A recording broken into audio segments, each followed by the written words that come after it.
What's good, everybody? So if you're new to the channel, I just recently made a video where I talked about, are sneakers really interesting anymore? And one of the main pinpoints that I made was that restocking negatively impacts sneakers overall, the whole sneaker game as a whole. And it impacts it so much that I feel like I needed to make a whole separate video. So here we are. So if you are new, make sure you like, comment, and subscribe. But we're gonna deep dive into this topic because I do know that there are two sides of the coins, right? You got one side where I'm on, where I think overall, I feel like I can confidently say this as of being interested in sneakers, reseller, collector, I don't know, sneaker being my hobby for X amount of years. I feel like I've seen everything. I've seen eras, certain eras. And I think with the amount of restocking that they're doing now is absurd and is actually negatively impacting the game. Now, obviously, there's always been restock since the dawn of time, so I'm not gonna say that a shoe store or sneakers or anything restocking a shoe is just terrible every time. But the level that they're doing right now is not what they did back then. Then we have the other side of the coin where people hate people like me and they say you're a dirty reseller and you need to get a job, and I don't know, bro. That'd be crazy, bro. But yes, people think that restocking isn't bad. It allows people to get whatever shoe that they want, and if they truly want it, they'll get it on the restock. So I'm gonna go ahead and talk about that side of the coin because I feel like not a lot of people are really wanting to be open-minded when it comes to what I'm about to say. And I think it's pretty controversial, but it's facts. I'm saying at the end of the day, it's human nature to want something that we cannot have. Whether it's shoes, whether it's the cute girl down the street, whether it's that luxury bag that's just way out of your budget. It's human nature to just gravitate towards something that we can't have. And so that simple ideology applies to sneakers. And I think that's what popularized sneakers in the first place. There was these limited shoes that caused stories behind them, very memorable moments, collector's editions, things like that, to where it builds a whole, I don't even know the word to call it, but it just builds a whole atmosphere around it. And then this atmosphere, with a lot of people it brought in, it's like a black hole just sucking everything in, but in a positive way. It's bringing all this hype, which ultimately brings value to these shoes.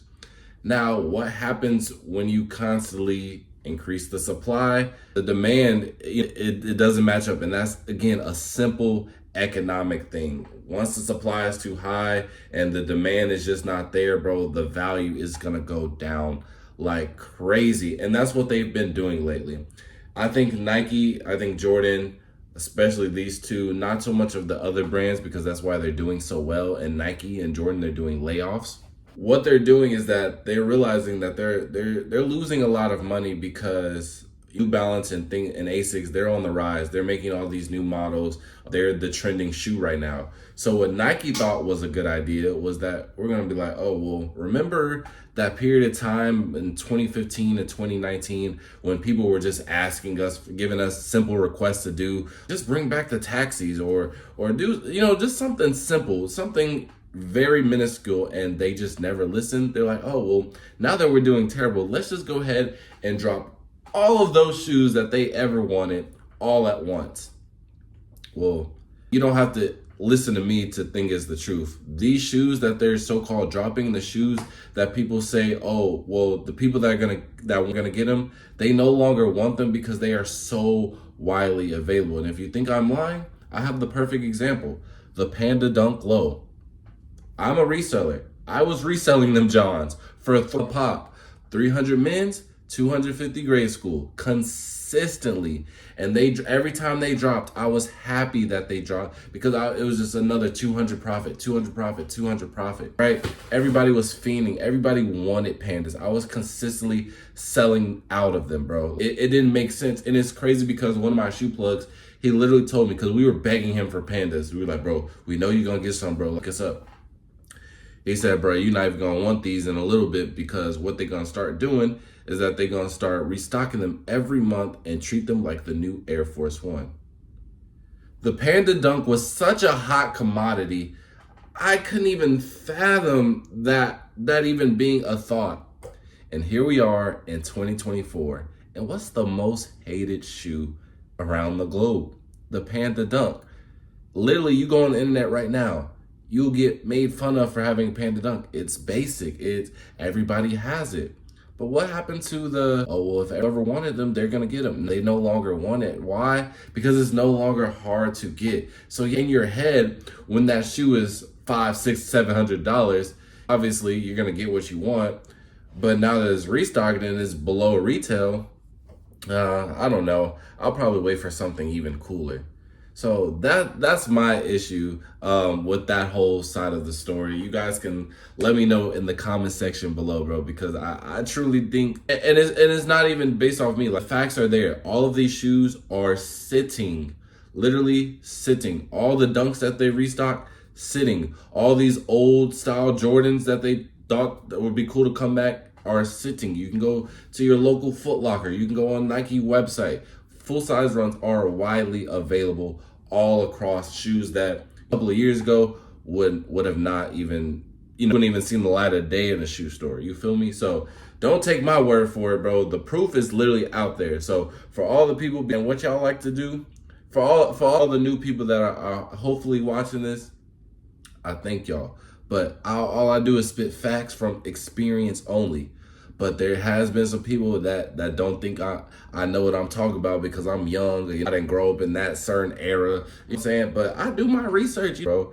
I pay homage to the game, but history repeats itself, bro. I'm seeing the cycle, bro. So I can put two and two together, bro. Especially since now I feel like I can dabble in the generation before me and this next generation too.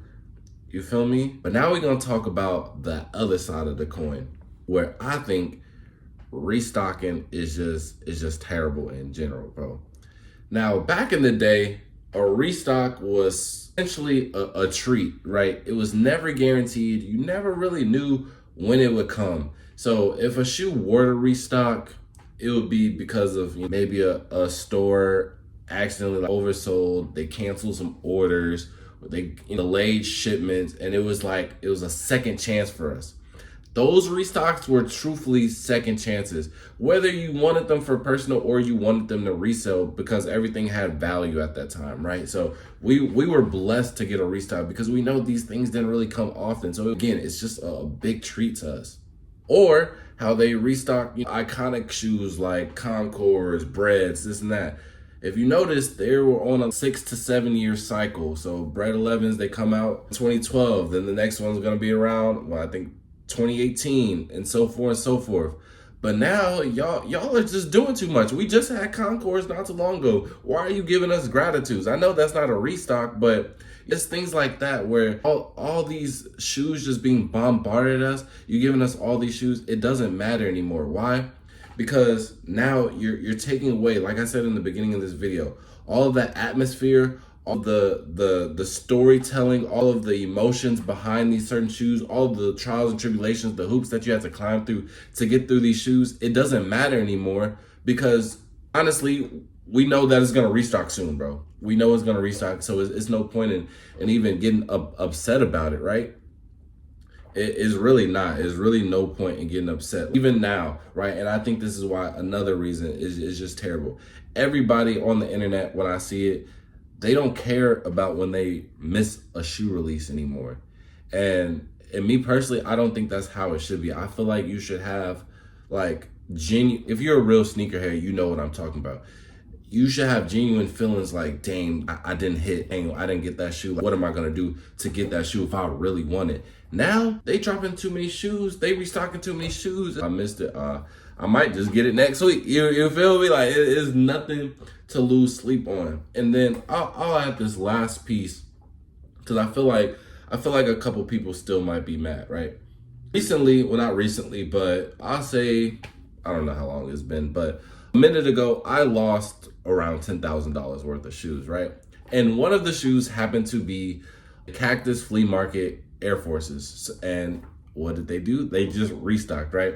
Now, this shoe, how I got it, I have a friend in the league and he wears his stuff once and then he'll bless me pretty fair price and then I'll buy it, right? And so I treasure all of those shoes that he gives me because how I started selling shoes, I never really made the basketball team, but I became friends with the players on the basketball teams, which allowed me to be connected with their friends, and they end up being very good basketball players, hence them being in the league.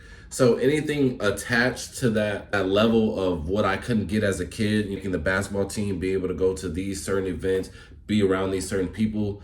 Now that I'm able to have a dude in the NBA and speed dial and be like, yo, what you got for me? You know, that's a blessing in my eyes. And so that always has a special attachment. So any of the shoes that I get from him is just honestly a special attachment because it shows how far I came. Now, obviously, when I lost that shoe in particular, along with all the others, I felt some type of way. Now, I wasn't expecting these to restock at all. It didn't even cross my mind. And then as of recently, we all know that they did restock. So was I happy? Of course I was happy to get this shoe back. And so that does aid to the point, well, the people who saying want them or that truly wanted this is gonna give them a second try, of course. But me personally, I think that was also an anomaly type of situation, an outlier type situation, right? You're not gonna casually just, like the average person not gonna casually just lose $10,000 worth of shoes and then be able to hit, because mind you still got to hit the restock, you feel me? And with the Cactus flea market, it wasn't just like no Panda Dunk, it was still a limited release. But I was blessed to get 4 pairs, so shout out to Cactus, shout out to Sneakers. That's where I got my pairs from. So like I said, I'm not opposed to restocking. I think it's just the style of how they're restocking at the amount that they're doing it. I think they're doing it at an absurd, rapid pace to the point where we can't treasure shoes anymore. And I think that's the bottom line that I want people to get, right? Is taking away the sentimental value and the monetary value, which just messes up the whole sneaker game. But that's basically all I gotta say about the restocking, bruh. So if you guys, please let me know your opinions on the restocking. If you like these type of, I guess, controversial opinions when it comes to sneakers, let me know as well. Because I truly like doing these because I feel like, I don't know, I feel like I'm just at a space where I have the knowledge, I have the experience to do so, and I think it's really fun. And I have all these ideas that people just ask me on the daily, so I might as well just give it out to the world on YouTube and things like that. So if you guys have any other controversial takes that you guys want me to speak on, or have any debates that y'all just want to hear my opinion about, let me know. I'll be happy to do it, bro. Literally put a request in the comment section and I'll do it. So that being said, man, I'll see y'all in the next video. I hope y'all like this one. Comment, subscribe. And that's it. Peace. I look good in the dewy.